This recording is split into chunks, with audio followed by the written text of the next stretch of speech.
Good evening, everyone. Welcome to Premier League Forecast. We're back. It's Friday. In case you didn't know, England are still shit.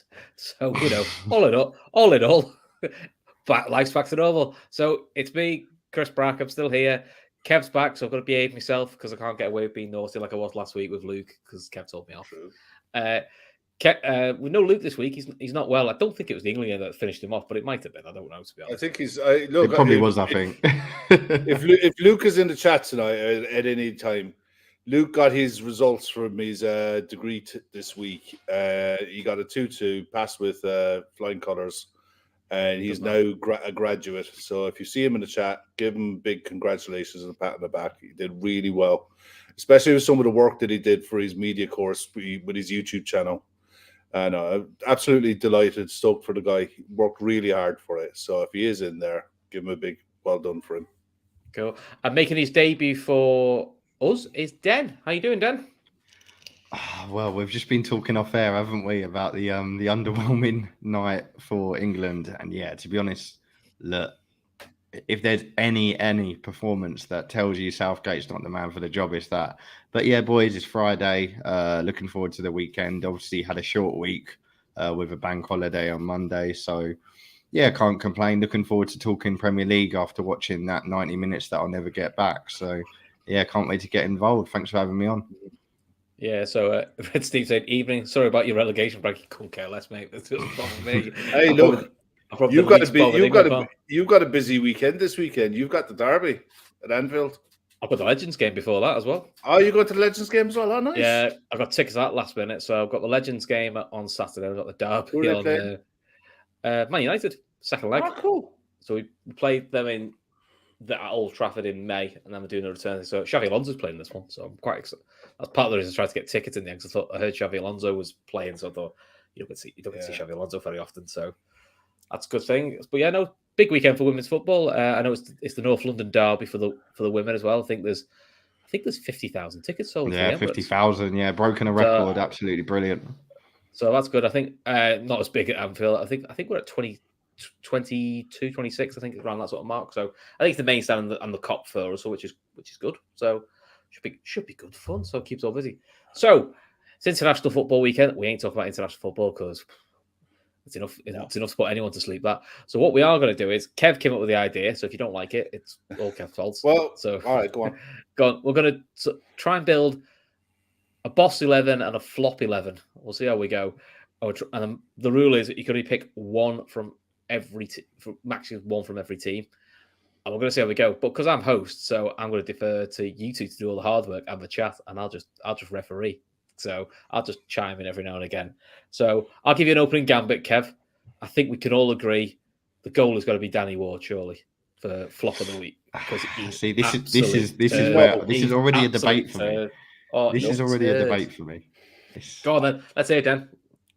Who you got for a keeper? Go on, let's see. My understanding of a flop is someone that doesn't deliver to the expectations of what they're going to bring to the league. Yeah.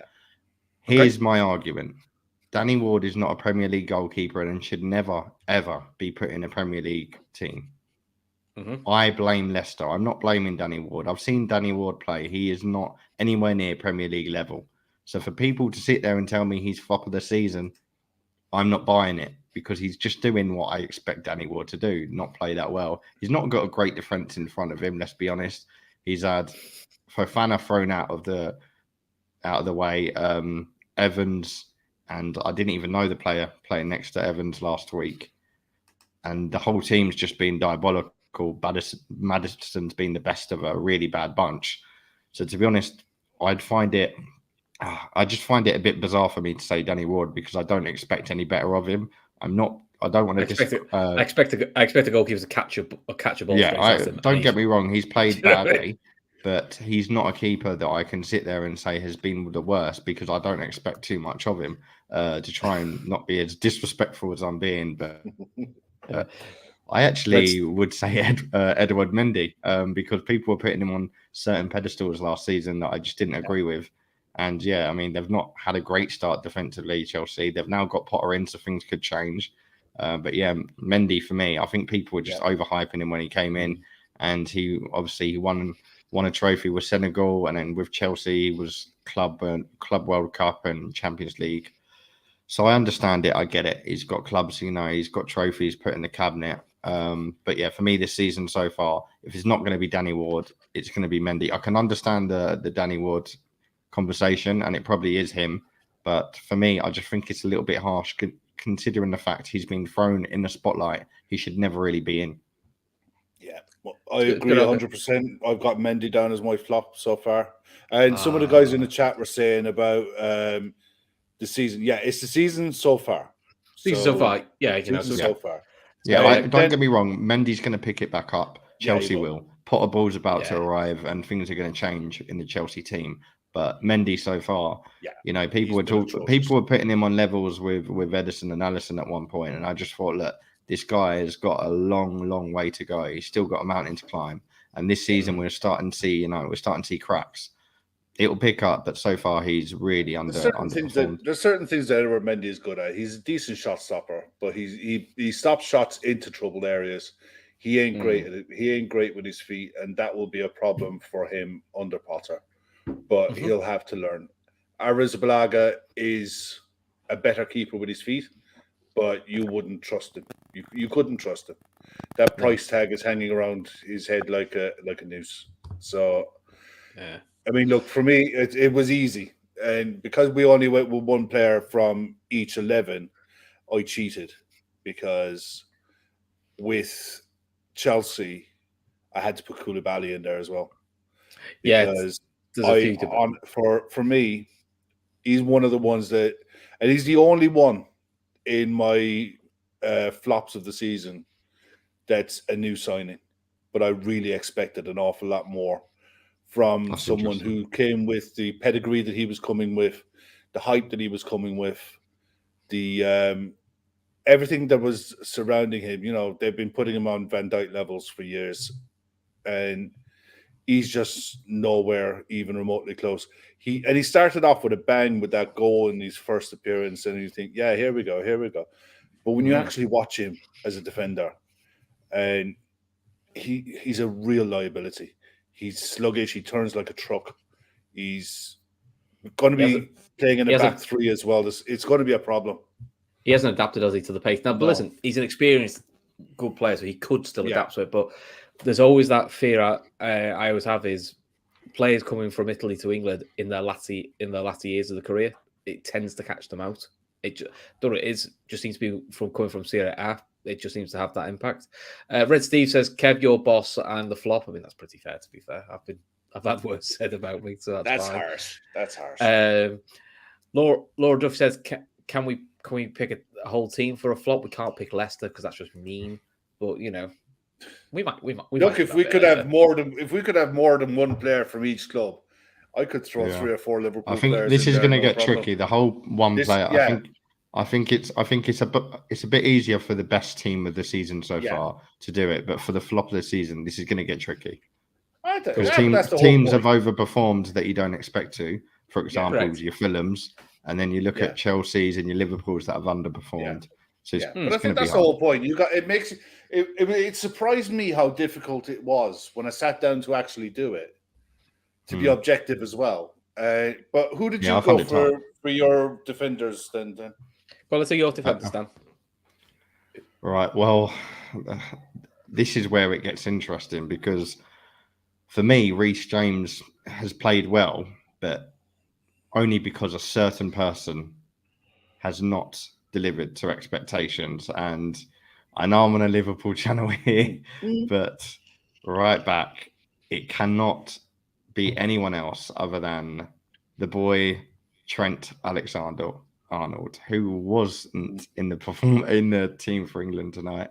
But yeah, I just think it was a bit unfortunate for him because last season he had a very good year. The season before that, he had a very good year, and he just keeps delivering to an expectation where he doesn't now have a chance to have a bad performance here or there because people are just expecting him to always be at that level. And yeah, for me, Trent this season, I'm starting to see all all the talks of him not being, I still think he can defend. I'm not with all these people that sit there and say Trent is not a defender. He's only good from an attacking perspective. I don't believe that.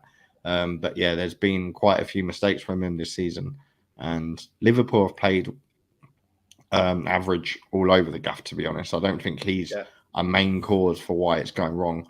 But yeah, I think I looked on that right flank and I couldn't really think of anyone that's performed worse than him. And given that he's one of the best right backs in the league, it's hard to ignore. So yeah, Trent on the right. And then as I had Mendy in goal, this gave me a leeway for a Leicester defender. To be honest, if someone wants to say in the comments who's been a worse right back than him this season, I'd like to know. I've actually got one, but go on, we'll get there. Yeah, in the middle as well. I went with Matt Johnny Cash. Evans, obviously. It's got to be Johnny Evans, isn't it? Because he's been I've got Johnny Evans in mine as well. He's the leader at the back, and he's not done anything. He's been nowhere. He's better off going championship with Danny Ward. I don't know what he's been doing. The thing is with Johnny Evans, Father Time is undefeated. And you often see it with, I love watching boxing, and you see fighters age in the ring from rounds 1 to 12. Johnny Evans looks like he's aged over this summer, and it's caught up with him badly. You know, he's been horrific. But I had Matt Cash as my right back, purely and simply because I expected an awful lot out of him this season, and I couldn't believe. Can I ask a question? Have you got a Liverpool player in your worst 11? Yes, Virgil. Okay. I'll get to him in a minute. I'll get to Virgil. Let me do Matt Cash first. I'll get to Virgil. Yeah. But Matt Cash, I was expecting more from an attacking fullback. Bearing in mind the forwards that Villa have, he's got no goals, no assists. They can't keep a clean sheet. So if you're not contributing in one end of the pitch, you have to be doing it at the other. Now, for all of Trent's faults this season, and their legion, some of his moments defending, he's in a side who's conceded 6. We have 2 clean sheets, 1 goal, 1 assist. João Cancelo, which would arguably be one of the better fullbacks in the league, in a side that's conceded 6, 4 clean sheets, 1 goal, 1 assist. Now, in moments in games, Trent's defending one-on-one has been highlighted, and some of his tracking of runners has been really poor. Mitrovic beat him in the far post for the goal against Fulham, but Mitrovic will do that to a lot of fullbacks. I expect more, but seeing as I had 2 Chelsea players, I had to get Virgil in there because Virgil, for me, is the one centre-back. He is head and shoulders the best centre-back in the world. The drop-off that is seen in his game in the first few months of this season shows more because of the levels that are expected of him. So, for me, that's why you have to put Virgil in there, purely because of the standards that he set over the previous 3 years. You expect... Goes back to the Trent conversation, doesn't it? Trent has an average run-of-the-mill right back because season of the performances at Liverpool. Yeah. Whereas Virgil has a drop-off, and it's massively... There are reasons why it's been exposed, but at the end of the day, he's even said it this week himself in his interviews with while he's been away with Holland. He knows. All of these players that we're talking about, they don't need 3 guys on a podcast to tell them, look, you guys are absolute putrid at the start of the season. Sort your shit out. They know this themselves. Virgil will put his hands up and say, yeah, I haven't been good enough, but it is going to come better for him. I'm not worried about the fact that it will come better for him, but as it stands today, have to be fair, have to be honest and say, look, I think he's got to be in my flop of the season so far. Yeah, it's how quickly it comes back, isn't it? That's and I think he'll be helped by the fact that he'll have Thiago in front of him, he'll have Fabinho in front of him. I think that makes a big difference when your midfield are rushing players to making decisions. It gives your centre backs more time than they normally would have. Whereas if you're playing a midfield, no disrespect to Fabio Carvalho and Harvey Elliott, sides are going to overpower them and overrun them and expose your centre backs, and that doesn't happen to us too often. Yeah, Jake saying, let's be honest, we could have more than one Liverpool player in this level. We could. 100%. We could. I mean, to be fair, outside of probably the top 3 or 4, we could probably do 2 or 3 for quite a lot of clubs, to be fair. There's only probably Arsenal are performing a lot better than expected, which they are. Yeah. City Arsenal, are doing very well. Arsenal doing very well, and Spurs are doing better. That are probably doing well. So, but below that, you can make an argument for quite a few. Brighton doing well, but you can do pros and cons for both. We'll come to them a bit later. So yeah, we just did one because otherwise, I think if you did otherwise one, the pod's over in 20 minutes. It's quite easy for us to do that, and also Kev likes to give himself a bit of hard work, so it's good. Well, yeah, you got to, because otherwise it just gets boring, because we can always pick a flop 11, and we, that's easy. Who's your left back then, Kev? My left back, I had to put Koulibaly in there, and so he's playing a left centre back. So for the you played a back 3. In this situation, he is my left back. Couldn't pick a worse. I had to get him in there because I expected so much more of him. Okay. So he's playing left back. So you got Koulibaly, Evans, Dijk, Virgil, and Cash. Okay. I think that's justified to be. Then who yours? I can't remember what I gave. If I gave my 2, didn't I? I think I gave. He gave us Trent. Evans and Trent. So this is a tough one, and I've just seen someone in the comments mention him. You could say Harry Maguire, but I find it incredibly harsh to put someone in a bad 11 that's not playing. Yeah, he's played 3 games. I'm not going to judge him off that. Yes, okay, he played abysmal tonight for England. I mean, God help what happens when we go against Brazil and he's at the back. But the reason I didn't want to... I was impressed when Harry Maguire came on for United and literally his first touch was a yellow card. I did find that quite a talent. I did look at it. That's quite special. I'm still a bit 50-50 here because it goes with the whole 1 player per team as well. Because I'm looking around and I'm thinking, who else where else can I squeeze someone in for United? And then I'm looking at Luke Shaw and I'm thinking, right, you could sit there as well. So in the end, I did stick with my gut with Maguire, and I've been naughty and I've said 2 Chelsea players as well. And I've gone with Chilwell. So I've gone completely against the whole, they're not playing. But yeah, look, for me, Chilwell and Maguire both within England have huge important factors now, especially Chilwell. We're very limited on the left flank, and he's one of the 2 English left backs we've got in the league now, and they're 2 of the best in the league. No matter how much you want to stand ashore, we just haven't got many left backs. Do you think Potter plays in? No. This is where Cucurella and Potter have a relationship. They've probably already had a couple handshakes, maybe a few coffees in the training rooms.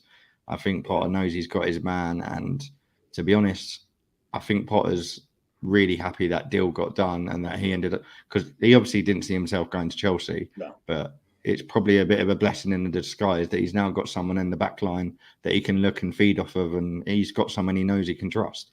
So I think for Chilwell, this is just the start of what it means to go on. It's only going to get worse from here. I think it is just, the start of the ship sinking, shall we say. And Maguire, look, he's unfortunately been dropped. I say unfortunate, he's deserved it because, look, for England, he has played well in some games, a lot of games, but for United, he's never lived up to that 85 mil.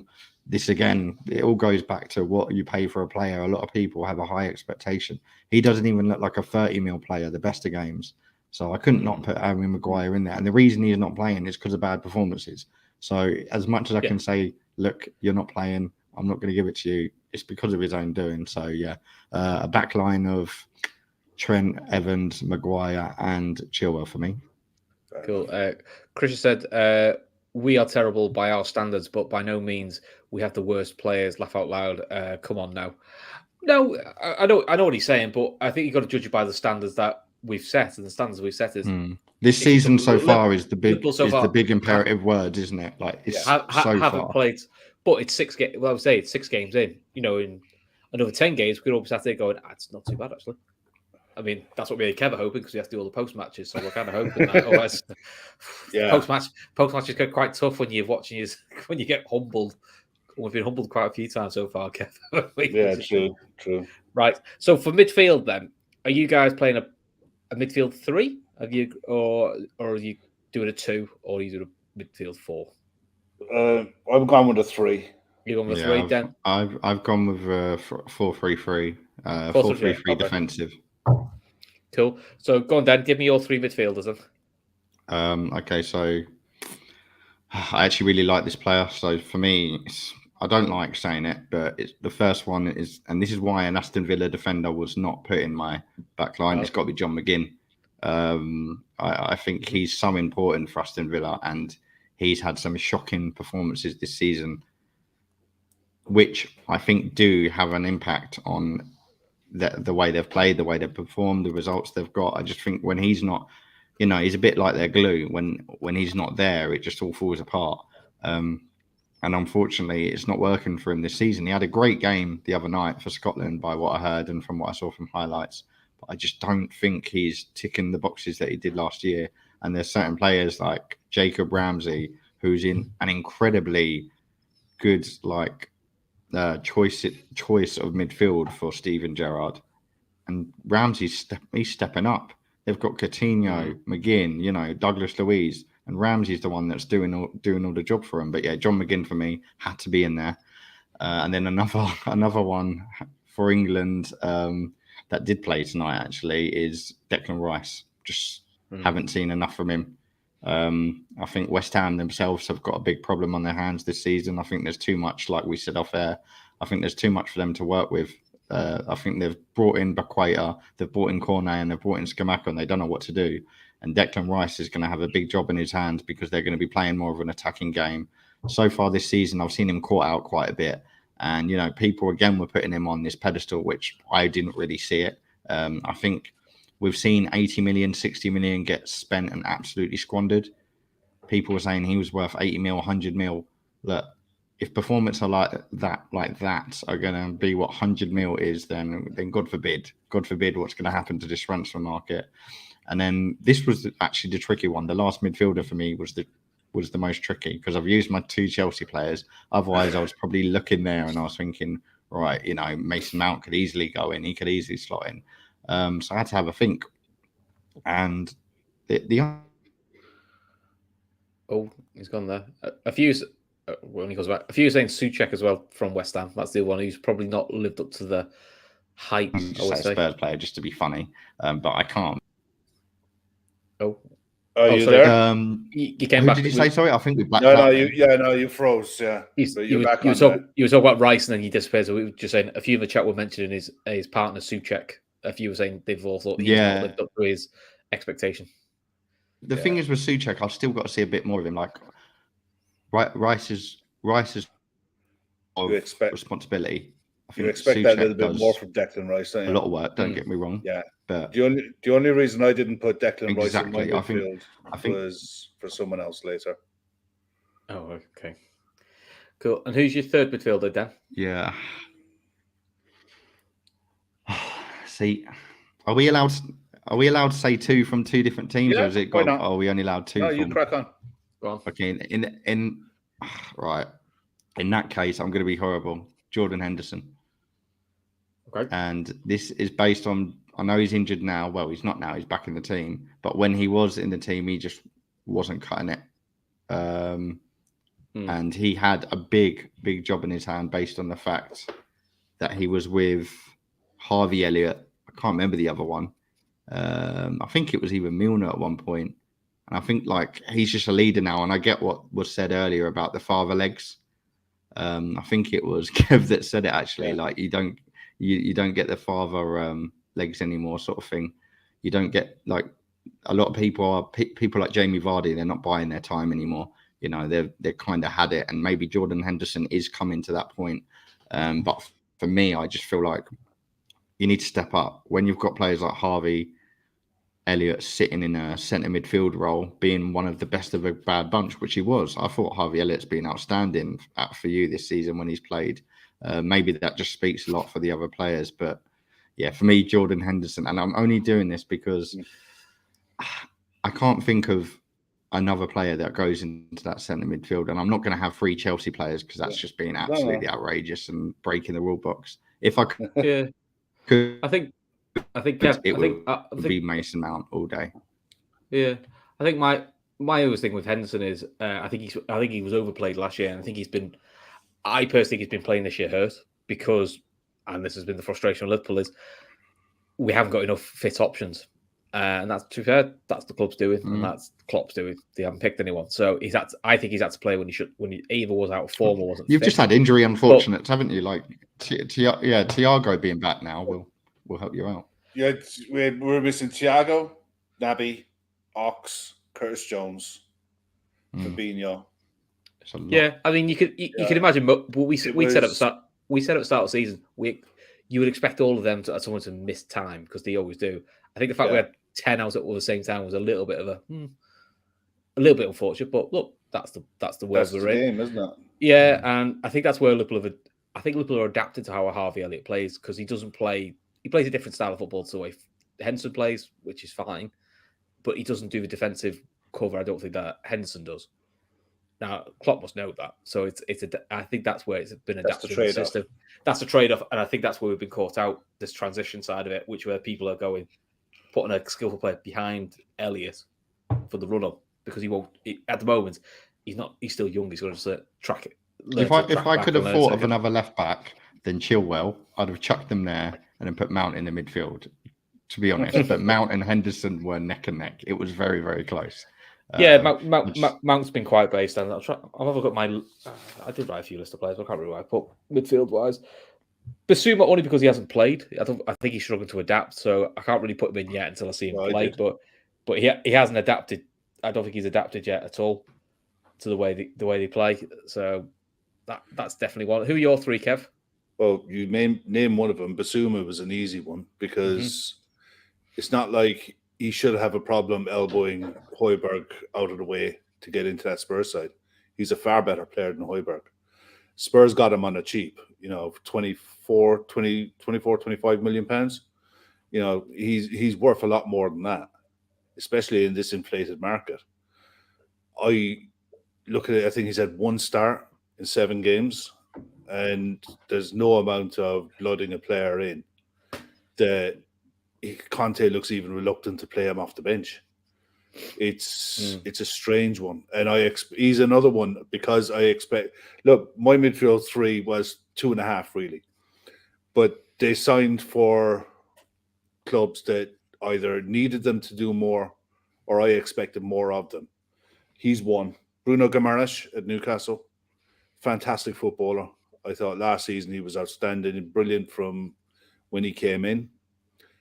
He's been very poor for me this season. He has been injured for 3 of the 6 games, though. That is a very interesting shout.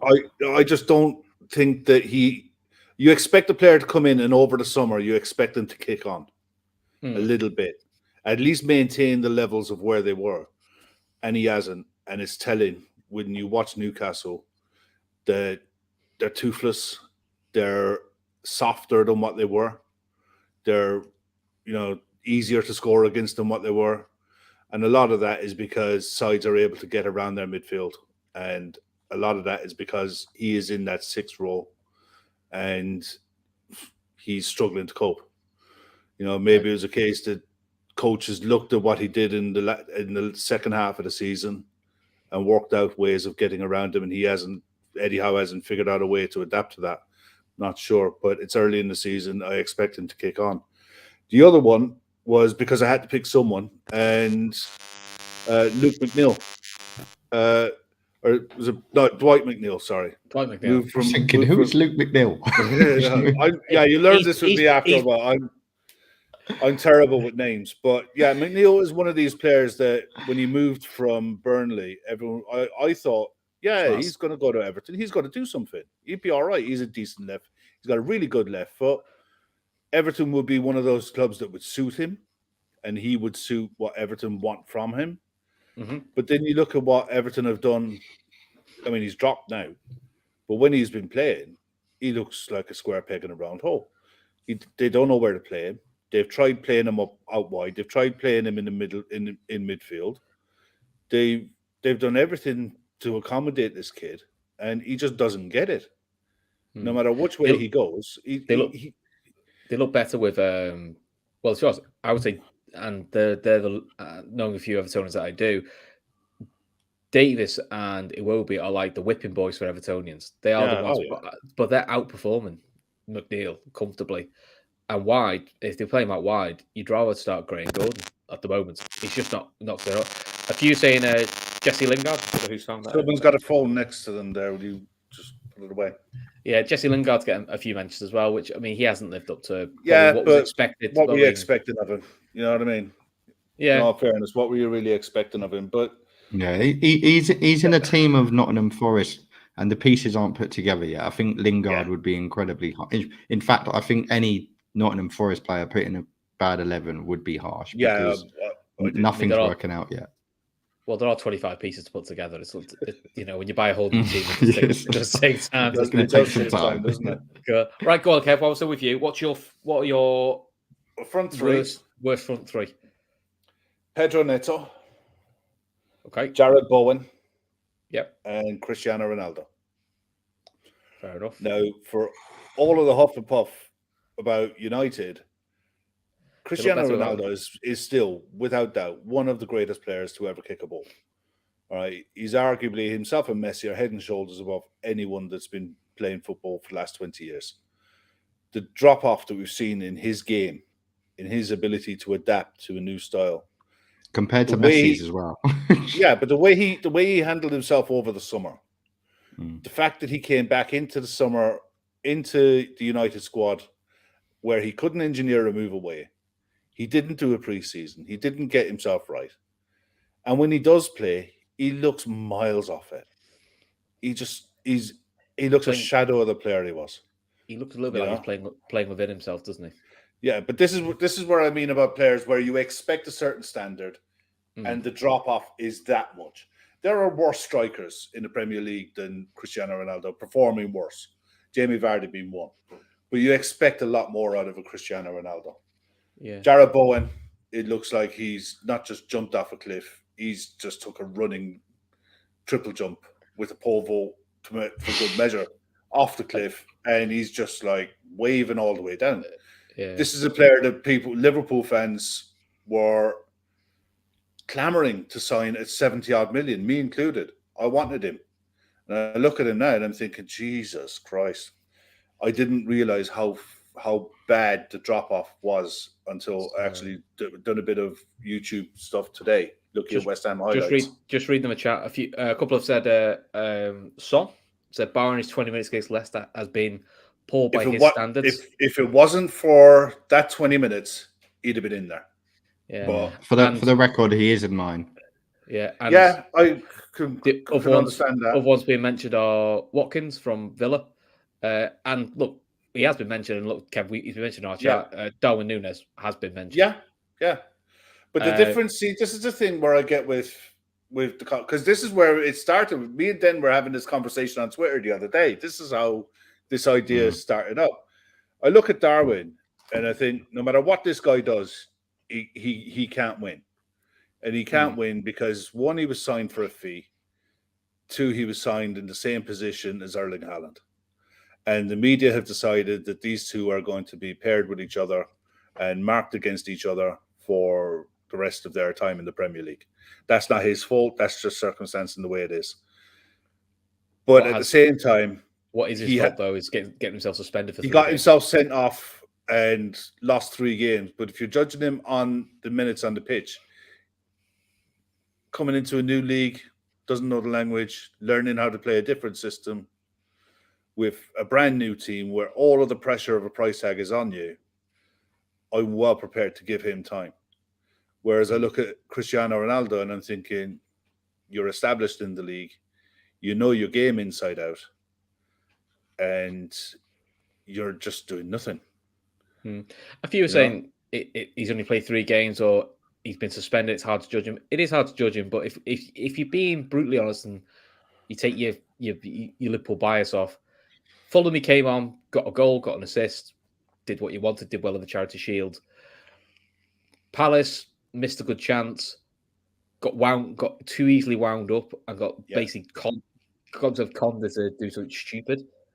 Which, when you look at the 3 games he missed, United, you probably could have done with an option B coming off the bench. There's 2 of those games we could have done with him coming off the bench. Ajax, he did okay, but he did have a bad miss. So people are going to remember that. Yeah. It's But I don't mind him. I don't mind him having the misses. I worry if the time I'm going to worry about Darwin Núñez is if he goes hiding. If he isn't there to miss them. But he for a guy who people complain about, he gets in great positions. And that's not by accident. He gets himself into great positions. He will come. I have no doubt about that. I agree with Kev Bowley saying if Jota was fit, I don't think you'd have seen him start much. I think you'd have integrated him slower, and I think that would have took a lot of the pressure. I do believe you'd have seen him off the bench. I do believe the plan was the Fulham role, probably come off the bench for 10 games and then start him when he's got used to the league. But my other forward then was Pedro Neto. Because we've created chances when he plays, and so I said, how can you say Núñez is a flop? Look, we're talking about the first 6 games who's underperformed. I know people don't like the word flop, but he's done. I would say for Núñez, he's done okay, but I would say when you pay £65 million for a striker, there is an expectation.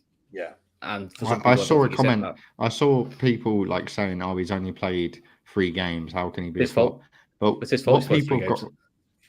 Yeah, exactly. This is exactly what I said. Look, he headbutted someone on his Premier League first start. The way I see it, you make your own bed. So there's an argument for him to be in there by all means. Yeah. Well, my other one was Neto, purely and simply because no goals, no assists. It started every game, and I watched Wolves. I'm like, you've got no excuse here now. You are the main man. You're over your injuries. You're playing in a team that is built to counter-attack, that suits your style. And he's just nowhere near it. Whether it's a form thing or what, I don't know. But it's or is it a fitness thing because he does struggle to do consistent games regularly. If it's a fitness thing, then that's on the club. But he's starting every game. And Podence looks a more dangerous player. A far more dangerous player. But whether it's a case that he might feed better off having a central 9 at Wolves to feed off and play around, we'll see what happens if they do decide to go down the Diego Costa route and start in a few years. But because the killer for Wolves was he bought another number 9 and then he did his ACL in this first game, which is a fault. It's unfortunate. That's really where, and as Laura Duffy Port said, Wolves are allergic to want to score goals. It's very true. They do look allergic to goals. Whereas Wolves had a saving grace for years where they were hard to beat and they kept clean sheets and they nicked games. But then who are your 3? Well, Son, obviously, as I mentioned earlier, and to be honest, it is. As much as I'm an Arsenal fan, I always say he's too good for Tottenham. I think he's their biggest threat and their best player by a mile off.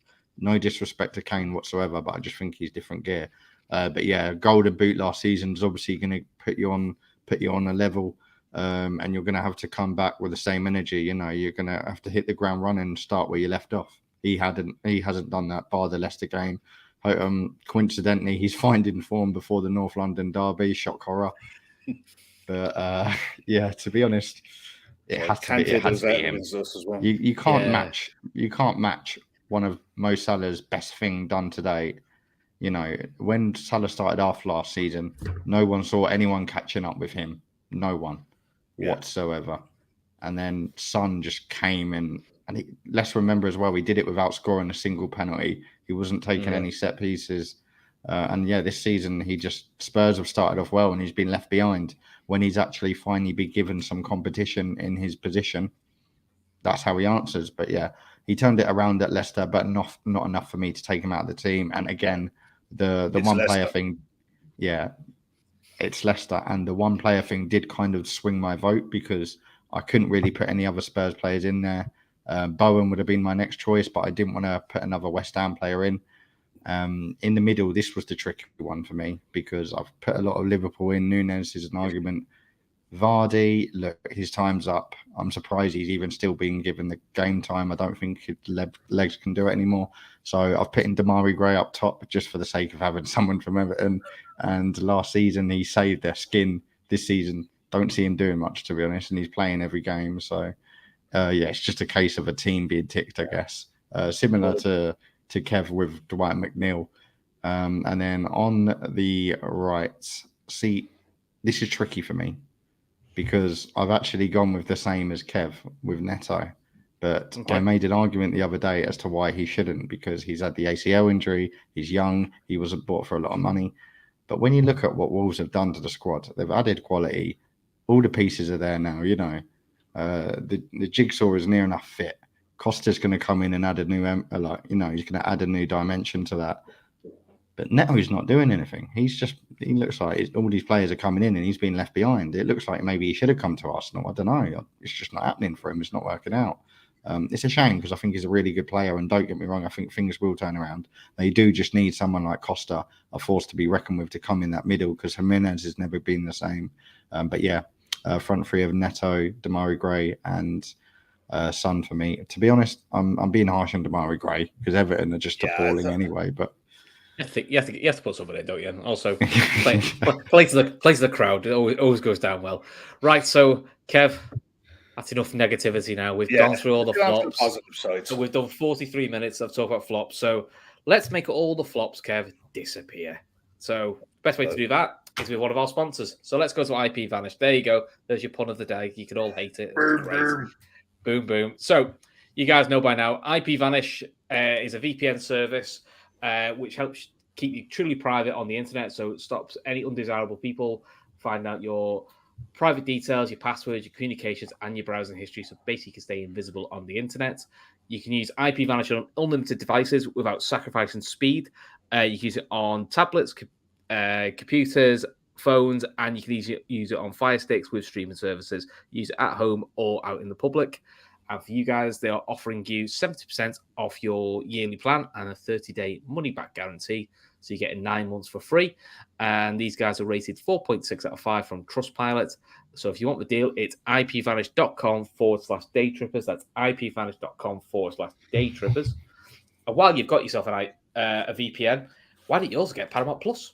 Because Paramount Plus are showing all of the Champions League. So all the Champions League exclusive on Paramount Plus. Kev, have we worked out, is it $10 a month?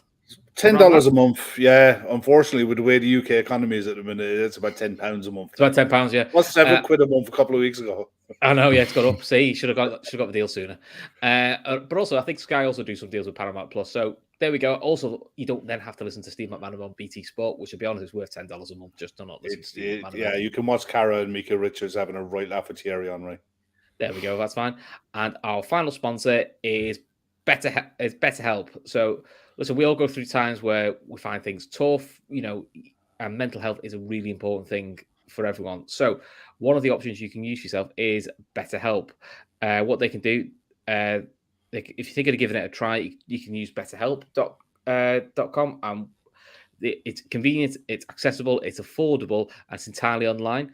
You'll get matched with a therapist after filing your brief survey, and you'll be switched to a therapist in any time. I think sometimes it can get you sorted within 48 hours.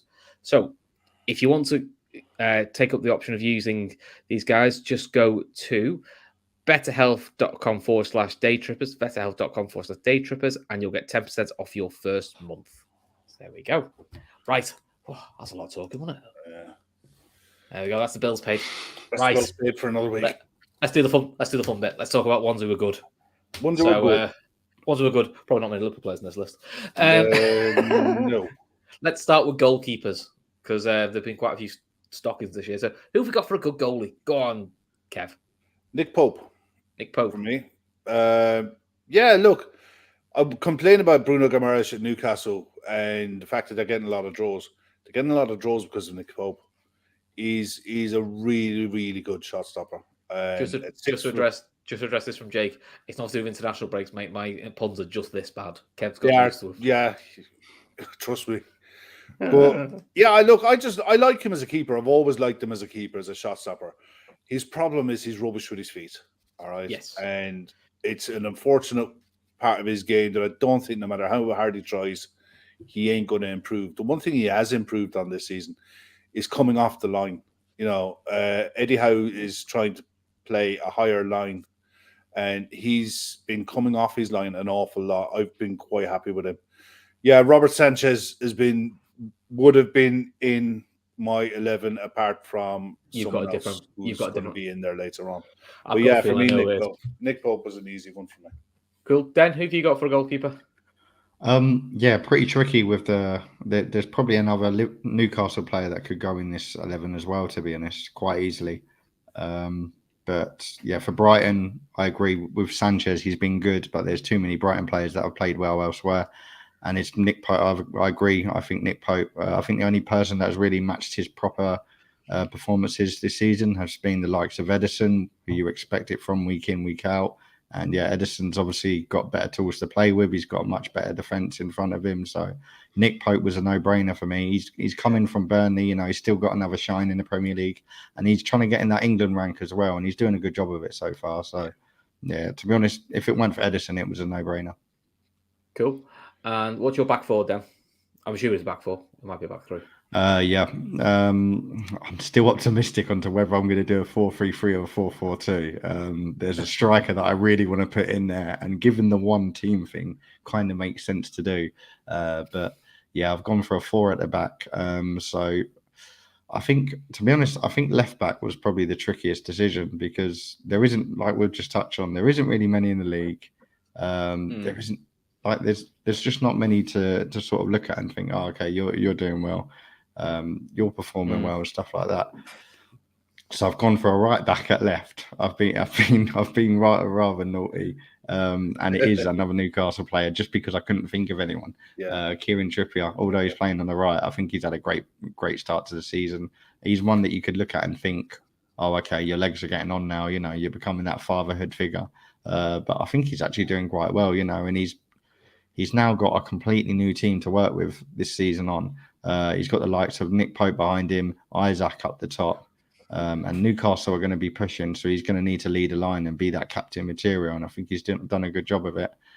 In the centre halves, this is where it's tough, because I'm looking at City and I'm thinking I could easily put 2 of your defenders in either of those, but then you look up top and you're like, all right, I could put you there as well. So it's a tough one. Obviously Saliba, that's going to be no surprise to anyone that I've put him in there. May as well get that out of the way with. 21-year-old, never touched a ball in the Premier League, and he's probably the most on form centre back at the moment in the Premier League this season. So yeah, it's a no-brainer. I think it would make no sense to not put him in. And then John Stones. I'm going to go in my heart, and I'm going to leave someone out in the midfield that is beyond barbaric. But yeah, John Stones, Saliba. And then on the right, it's tough. Go to Kev. I'll come back on my right. Come back. I'll start off with the right back. Was Patterson at Everton. He's really impressed me. He impressed me more for Scotland the other night against Ukraine. I thought he was outstanding. But for everything he was good in the derby. He gets up and down. He defends well. I think he's been really solid.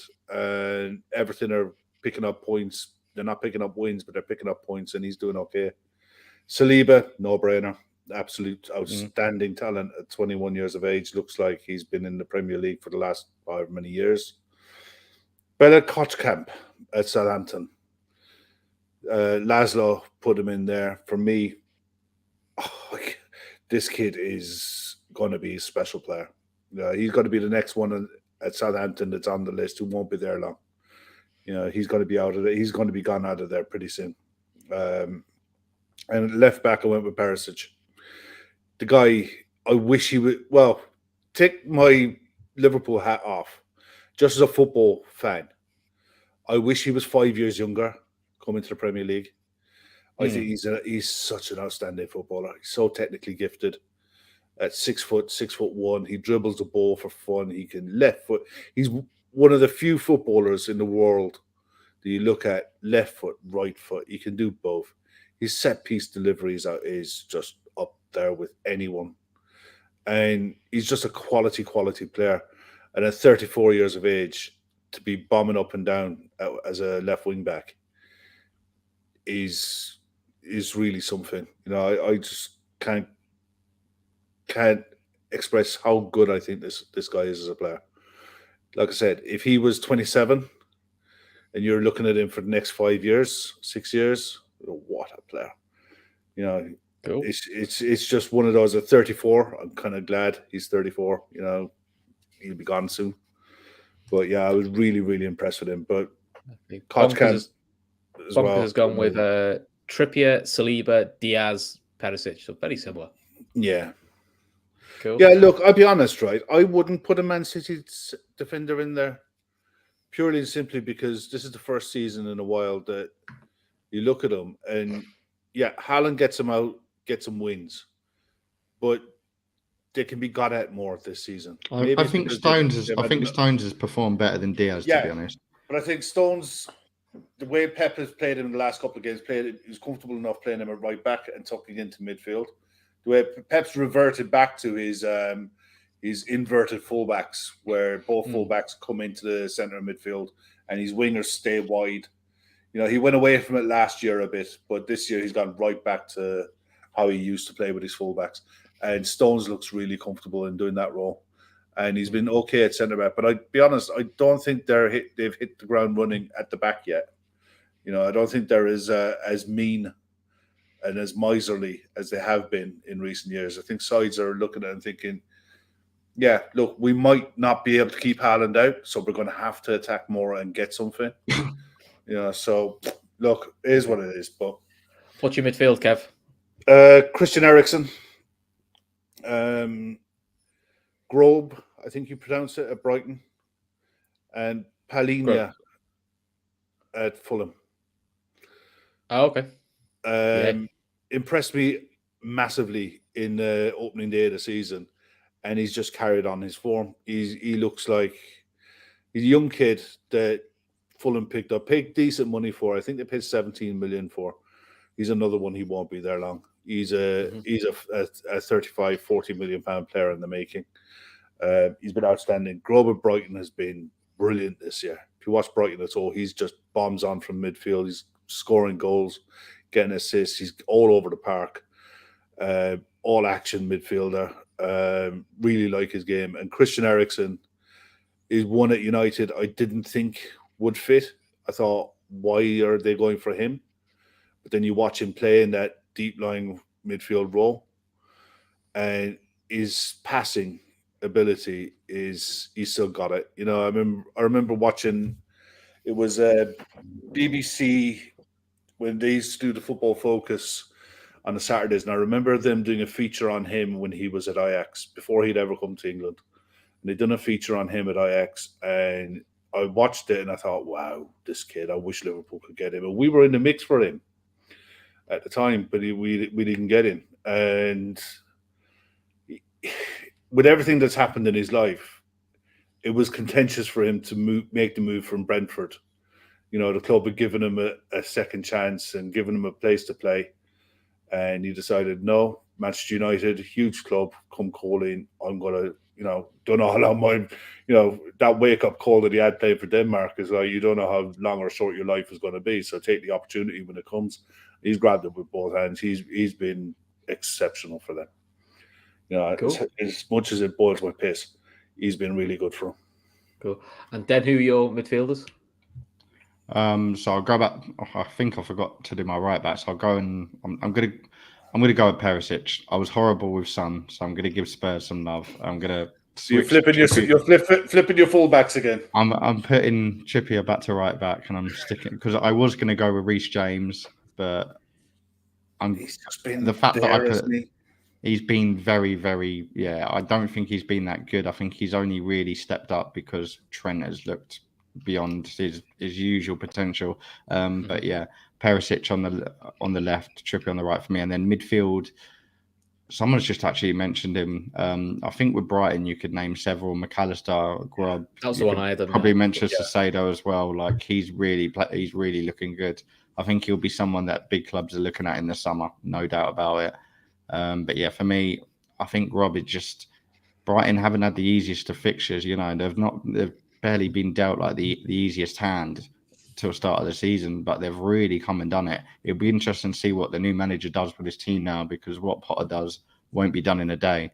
He hasn't got the best tools to work with. These, Danny Welbeck still fit into this team, but Grob is just there. He's so important, and I think you take him out of that, the world is changing massively. They're going to get a big wake up call. Yeah, thanks, Laura. Gross, okay, gross. They're right. Gross is very important. I think if you take him out of that team, I think a lot's going to happen. I think the world will wake up, and things will knock down quickly. And don't get me wrong, like I said, there's others that can go in there, but I think based on his performance at Man United as well, which was probably one of their toughest games this season, he's just been brilliant. Tough one for me not to put Xhaka in, but I don't want to break the rules too much. But I think Xhaka's been phenomenal this season. Been good. He's been good. Yeah, he's playing in a different. I think Odegaard's been good for you as well. Yeah, I think Xhaka's playing in a different position to what he was last, so he's done well to step up and take it on, and he's done it with pride, to be honest. I just hope he keeps that up now, and he's played with different players next to him, so I've got to give him a shout. But based on the rules and what we're doing, see, centre. How am I not putting Kevin De Bruyne in this? This is why it's so hard. It is, but we all know. But I think if everyone's going for Haaland, you go, and the rules one player, everyone sort of goes, fair enough. Exactly. This is what I mean. You could put 3 City players in there, 3 Arsenal players in this game over. For me, I'm actually going to give it to, even though they've not started off great, I like what I see of Aaronson, just because he's Leeds, and I'm not going to put any other Leeds players in this. Aaronson looks good, so I'm going to put in the attacking midfield, and then. Next, see, this is hard. I've gone back and forth on my centre midfields 4 times whilst we're going through this. Because at first I had Xhaka in, and I thought, now I've already got 2 Newcastles in. But I'm going to give it to. I'm going to have to just go in my gut, and I'm going to say Eriksen, because he stepped up. And I'm not putting Rashford in my front 3, even though I feel like he could be in with a shout. But Eriksen is someone that I didn't think would click at United, as Kev said. I think the fact that Fernandes is there and he's there, I just didn't see them pieces working well together. But he's kept his place in the team. He seems like a real leader. I think Ten Hag respects him as well. I think he'll be playing a lot of games this season. I don't see him going anywhere. And yeah, he's taken the job on. He played really well against us, which really annoyed me. It was the first game I've seen Odegaard kind of shut out of the game. So yeah, Eriksen, Aaronson, and I can't remember who I said for the third one now. Gross, yeah. Gross and McAllister was really neck and neck, by the way. I think I changed that. Considering McAllister was a striker, and everyone raves about Joe Linton now, he's been converted into a centre midfielder. McAllister was a striker, but he's looked quite at home in the middle of midfield. Typical Argentinian player, loves to kick people. And he's a snide little fucker as well. He gets away with a lot. So the only one I can think of, because he has to be playing midfield, is Eze at Palace. Yeah. And to be fair, it will. You'll see why I haven't put Eze in a minute. I'm sure you'll come to it, but yeah, I think he just more to give him a shout, because I think he might not be in the team, but Eze's been really good for Palace. And again, he's another one you're sort of thinking, it's how long can Palace keep hold of him?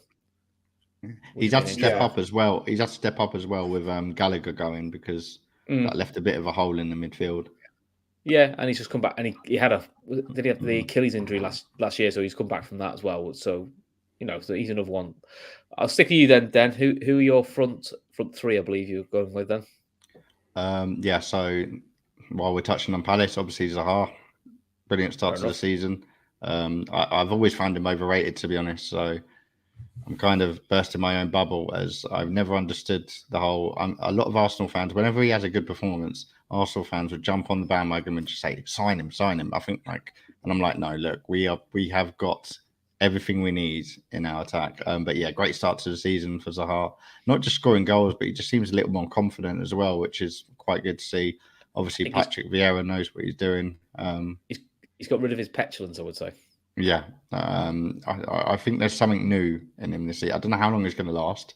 Obviously, the international break now, and they've not played for a couple of weeks, as the game against Brighton was postponed and etc. But if he can carry this on, there's other players there. They've brought in Czech Decore and stuff. So fair play to Palace because they seem like they've got something good going. In the middle, harsh on Mitrovic completely. But it's got to be Haaland. I don't see how you can't have Haaland in that position, in that number 9 role. Just brilliant, breaking records. I think his performances speak for itself. Everyone in the chat probably knows why Haaland's there. Mm-hmm. I'll come back on the right wing. I didn't go for a right wing, left wing striker. You went for 2 strikers. I went for 3 strikers. 3 strikers. Three. Can I do that? If so, I'm putting whatever the hell you like, mate. Because I went for Kane. Mm-hmm. Went for Tony and Haaland. Haaland goes without saying. You put 3 strikers and no Mitrovic. Wow. No, purely and simply because I look at the numbers. Ivan Toney's played 7, 5 goals, 2 assists. Kane's played 7, 6 goals, 2 assists. Haaland played 7, 11 goals, 1 assist. It's like I expected out of Kane, but because he's notoriously a slow starter. Yeah, because he had that start of never scored in August, and this is the first time he's done it, and he's just blown the barn door straight off of it. Ivan Toney, supposed to be, he can do it in the Championship. Can he do it in the Premier League?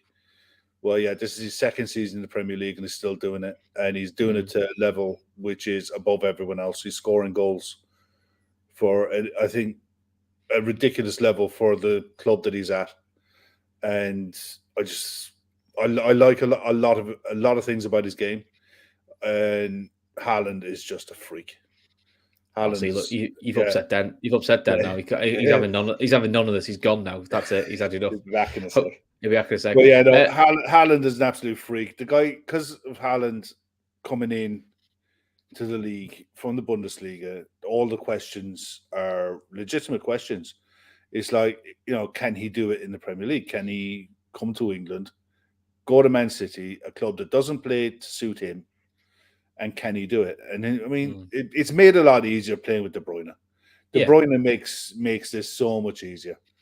But he scores some stupid goals, some extravagant goals, and I think Kevin was right there in the chat. Is if Haaland stays fit, not just City win. I don't think they win the quad. I don't think they've got a squad deep enough to win the quad. But I think because we saw that at the tail end of last year. That's what cost them. That's what cost us was the squad depth. It's Haaland, if he stays fit for the season, will break all kinds. I think you could be looking at Clive Allen type numbers. Yeah. The only thing I have said for Haaland Joe was I had no doubt he'd score goals. It was literally, could he stay fit? Because that was the only question I had over him was his fitness record was a little bit hit and miss. Yeah. But that was the only question I had over him. I said, will he score goals? Of course he will. Just had the craziest power cut. Sorry, boys. That's all right. As long as you got back on, that's cool. That's fine. So you have the. Do we have names that get mentioned in the chat? Who we've not mentioned yet is Jesus is getting mentioned. Who's had a good start. Who's had a very good start for Arsenal. He's had a good start for Arsenal. The other players getting mentioned is Luis Diaz. Yeah, but I think the performances that Luis Diaz is putting in are performances I expect Luis Diaz to put in. Gabriel Jesus. If you're talking about Jesus, you're talking about Bobby. Jesus has 7 starts, 4 goals, 3 assists. Bobby's got 4 starts, 3 goals, 3 assists. Now, if you ask Liverpool fans, is Firmino our best number 9? Would you start him week in, week out? No. You'll get a resounding no. Whereas you ask Arsenal fans, Gabriel Jesus, you happy? Yeah, absolutely delighted with life. We're loving life. I think he gives you more often. He gives you on the eye, more rounded. Yeah. On the eye, he looks one of those busy 9s. That's in your face, will press from the front, gets into great positions. I don't think he's a great finisher. I think he's a brilliant link-up forward who will get goals as well. And I think he's exactly what Arsenal need. I think Arsenal paid all of the money for him. I think Arsenal's spending this summer is, a bare minimum should be top 4, and he should be leading the line to get Arsenal into the top 4 with the level of spending that the squad has been invested in the last 2 years. But it's all of the money for him. I don't think Arsenal overpaid. I don't think they underpaid. I think it was a fair fee for a player that was a backup striker, not a striker. He was a wide forward. I think Arsenal have done good business with him. and I think they'll get plenty of joy with him. But I don't put him above the other three at the moment. You know, as good a start as he's had to the season, as an all-around forward, yeah, he's been brilliant. But goals win games, and that's where forwards are judged on. Mm-hmm. So that's the way you got to look at it. To be fair, I'm an Arsenal fan, and I didn't put Jesus in mine. So, it was just the names that killed the chat. So, Boggs is saying need to get a Liverpool player, and so that's why he put Diaz in, which is fair. Which is fair enough. I mean, he's put in the attack wise, he's been the shining light because the other lads have either been unfit or crap. Yeah, just below standard. I mean, Salah's been below form, but if you look at Salah as say, okay, you're right. That's true. One away from a suspension. That's mental. That. Yeah. But if you chip in, look at Mo Salah, look at the amount of chances he's creating, look at his assists and look at his goals, and take off this fact that it's Mo Salah. You say that that's a right winger and he's producing those numbers and he's producing, I think, one less chance than Kevin De Bruyne for the season so far. You'd be absolutely delighted with that. But you chuck Mo Salah's name in and what he's done over the previous years, you're like, ooh. That's the expectation, isn't it? But then he notoriously doesn't start. What makes me laugh is we're talking of Mo Salah now, right? We've just spoke on Son, and you've seen the absolute, the absolute travesty you see on Twitter of all these Spurs fans in meltdown because Son is not performing well. I've not seen barely anything said about Salah. He signed a new contract, and Saliba scored more goals than him. And I've not seen anyone in meltdown about Salah. People are still getting over the whole Mane. Oh, you follow the wrong people on Twitter. You follow the wrong people, mate. I promise I've not seen nothing. I love it. But the thing is, the way I look at Mo, I'm like, look, yeah, you're going to get the people who say, yeah, look at what happened with Aubameyang in the new contract and happened with Sanchez with the new contract. Has he got comfortable in his position? Do you know what? He's got enough credit in the bank for me. If he has an average season for Mo Salah, I think an average season for Mo Salah is going to be double figures. It's going to be double. Double figures in goals and assists. If that's an average season, I'll take average for a slow season for him. I'll be okay with that. I do think also because it's a new front line. I still think there's a little bit of feeling out of how they all interlink together. Not necessarily Diaz and Salah, more who the middleman is. We haven't settled on a middleman yet. Because we've got three options, and we haven't decided which one we're going to go with for a long term, I would say. So I do think that is a factor. But interesting season for Diogo Jota, isn't it? Because he's I think he's key. I think Diogo Jota is key.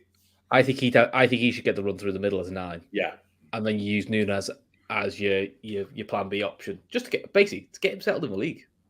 Don't force it. We bought him for 6 years. You haven't bought Darwin Nunes, spent all that money on Darwin Nunes to get a return in the first 5 minutes.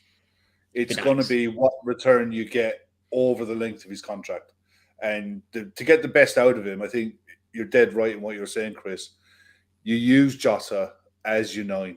You use Bobby in games when you need to. Use Darwin off the bench and start games here and there. You drip him in. Klopp done that with Robertson and a lot of other players for years. Where he drips him in. It's just circumstances this season is like, look, the shit's hit the fan. This is what we got. And by the way, City are probably going to do 90 plus points again. That's what you're chasing. So. Yeah. Plus, the other thing is, and we've seen this, and this has gone, look, we're a lot old. We're old enough to know this. You don't all have to peak at the same time. Yeah. Ferguson was the master of getting players to peak at different times. So, and we saw last year, Jota was brilliant till about February, and he was never quite the same after his ankle injury.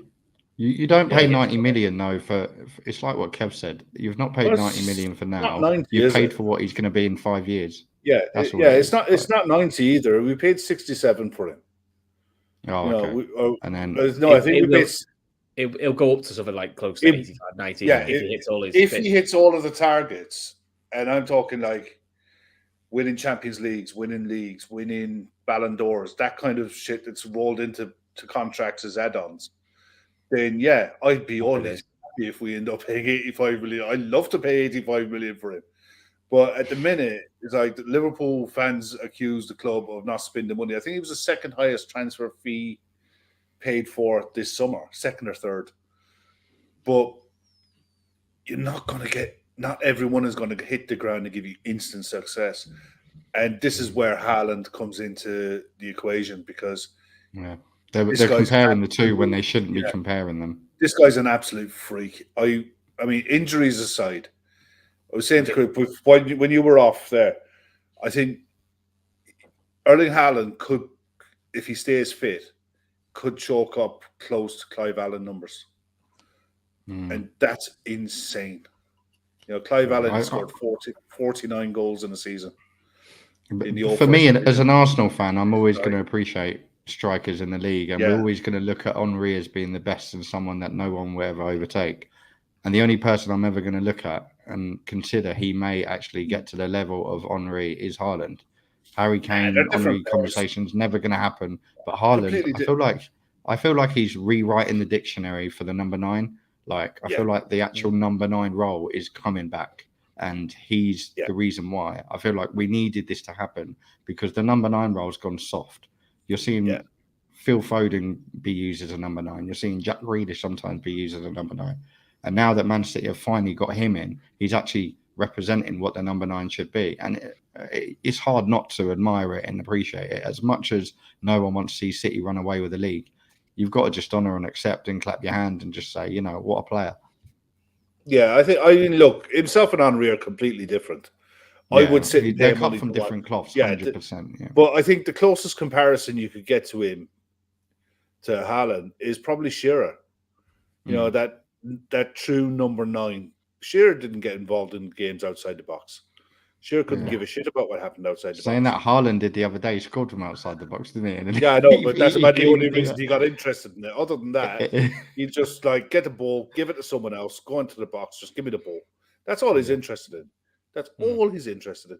And it's telling with City because they're playing differently. They're not playing the same possession-based football as what they were. And you can't do it because if one player is not, where they were playing with Phil Foden as a false 9 or someone else was playing, Kevin De Bruyne playing as a false 9, that gives you 11 players to play off and play around and keep the ball. But if one of those isn't there, and you're trying to do that with 6 or 7 players, that's why the inverted fullbacks have come back into Pep's game. It's the only way they can keep possession in that third of the pitch, because Haaland won't get involved because he's not that type of footballer. He's not a footballer that will you can fizz balls into his feet and he's going to trap it and do something special. One thing, just while we're touching on him, one thing what will be interesting, De Bruyne is going to probably leave in 2 or 3 seasons. Haaland's going to be still around. It'll be interesting to see what kind of a player he is then, because he's not going to have people doing the work that he might need to. Well, if the room is true, Haaland has a buyout clause which is activated in 2 years' time. Yeah. So 135 million. Yeah, so Haaland might not be there in 2 years' time. It almost feels like set up for like a Real Madrid or a Barcelona activation. Yeah, because if they lose De Bruyne and Haaland in one spin, that's chaos. Oh, good God, please let that happen. That'd be nice, wouldn't it? Yeah, but Christ knows it. But no, look, they'll just buy Mbappe and Bellingham will all go. Yeah, exactly. It's just like just when you think it's safe to go back in the water, do something else. But there's some mad 11s there. When you think, I mean, what were your wingers? Me? Yeah, you went with Son and Haaland. Sorry, I went Son, Zaha, and then I was 50-50 on. Was it Neto? I think I said. No. You good ones. Oh no, best 11. Sorry, best. See, it's this is hard this season because I think there hasn't been many right wingers that you'd be like. I think I'm going to give a shout out to Saka because I think he's been completely abused for something that he's not doing. Everyone's making out as if he's played badly. He's not. If you look, he's got one of the best assist ratings in the league so far. So he's not doing too bad considering how much City are scoring and doing. You've got to give it to Saka for being up there. But yeah, shout out to him. For me, it was a case of either Rashford or Zaha, and then I put Zaha in because it's Palace, it ticks a box.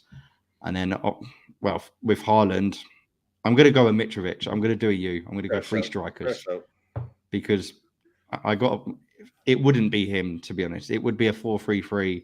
Probably Zaha wouldn't get in, and I'd probably bring someone else in from one of the other clubs. Yeah. But because we're doing it this way, I'm going to be Yeah. fair, and I'm going to say Zaha, Mitrovic. To be fair, they can all play up front anyway, and Haaland. Mitrovic, look, he didn't cut it a couple of seasons ago in 2017-18, I think it was, when Fulham were in the Premier League, and he came in and scored 1 goal in his entire season after scoring about 30 in the previous year. Yeah. And this season he broke records in the Championship last year, and he's come in 6 goals in silly amount of games. So I don't think it will carry on though. I don't know. The thing is, I look at Mitrovic, right, and the only thing I'd say is he scored 43 goals in the Championship last year. And any striker, it's confidence. Confidence is key. Confidence is everything. And if he gets a bit of a Tony situation, isn't it? Because Tony did similar. Yeah. I think a confident Mitrovic will get you goals because of the type of player he is, and like you said, he's a traditional 9 in that sense. And Fulham have surrounded him with players who can find him. So the other interest, sometimes with Mitrovic, maybe it's a perception thing, because I've read somewhere that Mitrovic's highest goal scorers in the Premier League is exactly the same as what Antonio's is for West Ham. But everyone will go, Tony is a guaranteed Premier League striker. Not sure about Mitrovic. So sometimes there's also a perception thing, which is like maybe sometimes these players are a bit close, and you think, look, I was skeptical of Mitrovic, but to be fair, he's done well. I think he will get found out. Defenders are going to realise what you do with him. Like how to handle him, because he is just a nuisance. He's just a nuisance. As long as you are able to maintain that. I mean, look what he did. Look what he did the other week against Tottenham. He just comes up with the goods, and Fulham performed well against them a couple of weeks ago. Well, Jake's asking the question there: Can Mitrovic get a big move, or has his time gone? I think it's time. Not in England. Think it's. But then you look at Chris Wood got a move to Newcastle. You'd never say never. But that was business done for certain reasons. That was a needs must type deal. But I think if he's going to get a biggish move, I think it'll be abroad. I don't think it'll be a biggish move in the Prem. Listen, biggish move abroad's not. I think the thing is, a lot of clubs have their strikers, and there is other strikers out there that can probably bring more game than what Mitrovic can. They've got the pace. They're still a bit young. Like you look at Leicester at the moment, who are currently down there, right in the they're right in the mud. They've got a few strikers that people would probably want to take off their hands. So it's like you're up against big competition. There's Ian Atcher, there's Daka. They're going to probably want to move if Leicester stay in the position they're in. And then Mitrovic, he's getting old. He gets goals, but I don't think he does more than just be that nuisance in the area. I think taking that outside, if he's not scoring, I don't think he gives enough to the game for him to stay in the Premier League. I don't think Fulham will stay up this season either. I think it's a good start, but they're going to get a huge wake up. And I think the only thing that they're relying on is maybe someone like your Everton or Leeds slipping up, which again can't see happening because Leeds have spent too much money, and Frank he can't afford another failure in this season, in this division, to be honest, or with a Premier League club. Yeah, right. I think Mitrovic should be interested in Serie A. He could definitely do a job in Serie A, and there's some big clubs there that could maybe go for him in the summer. But someone who was saying it there, Tom Boland was saying you have to admire the loyalty that Mitrovic has shown Fulham. The thing is, he's on decent money, not extravagant money. I don't think it's loyalty either. I don't think anyone's come in for him. I think if they did, Fulham would probably take the money. They would have, but at the same time, I think if he'd have agitated for a move, he could have got a move. Yeah. There's been plenty of players. I mean, there is a thing. If you've played in the Premier League as a forward, clubs will take a punt on you. If anything, you're a name, but they will take a punt on you. But I think the fact that he went down to the Championship, got his head down, and banged goals for fun, and to come back up and do it again, you can only give the guy credit. You can. Right, on that happy note, Kev, it's 11:20. I need me bed. I'm tired now. Well, one last thing before we do go is Bobby's wish to walk. As you all know, we've taken away all options for people to give us money. Don't want it. Thank you very much. No super chats, none of that stuff. But Bobby's wish to walk is under 10k left to get to 150 grand. That's all it is under 10 grand. And you all know how it's going to come. It's going to be 5ers, 10ers, 15, 20 quid here and there. But share it around your social media, share it into your WhatsApp groups, share it into your Facebook page, and tell people about the story. Get people to read the page and, follow the story. It's such a worthwhile cause. We get him to America, get him his operation, and get him back for Christmas. All right. Cool. So, rest of the week, I don't know if we've got we're off tomorrow. This week? No games. Scotland, Ireland tomorrow. Oh, grand. Right, so I'll keep an eye on the socials then, because the guys will be putting stuff out. We have tweeted a show we did. I think it was Gav and Keith. Keith, and Phil. And it was ranking all the Liverpool managers, wasn't it? From Shankly up to Klopp. So yeah, it's always an interesting debate. It's a really, really good watch, and there's some surprising managers in some surprising spots, with some really good discussions on all of them. No spoilers, but you can guess who finished bottom. We'll just leave it. We'll leave it there. We'll leave it there. We're just talking about Fulham. So on that happy note, we'll go. I'm off to go and watch the Legends play tomorrow and the Women play on Sunday. So that's my weekend in Anfield sorted. I think Kev, me will be back next Friday, and we'll also be back doing a post-match reaction to Brighton. Fingers crossed. Den, thank you very much for coming on, mate. We'll have you on again very, very soon. If people want to know where Den is, Twitter address is there. Is that the best place to find you, Den? Yeah. Cheers for having me on, boys. It was good to be back. I haven't been on another channel for a few months, to be fair. So, yeah, it was nice. It was good to talk Premier League after the disaster from England. But yeah, you can find me on Twitter, tweeting away. And yeah, I'll see you boys soon. No worries then. Until then, guys, take care of yourselves. We'll speak to you soon.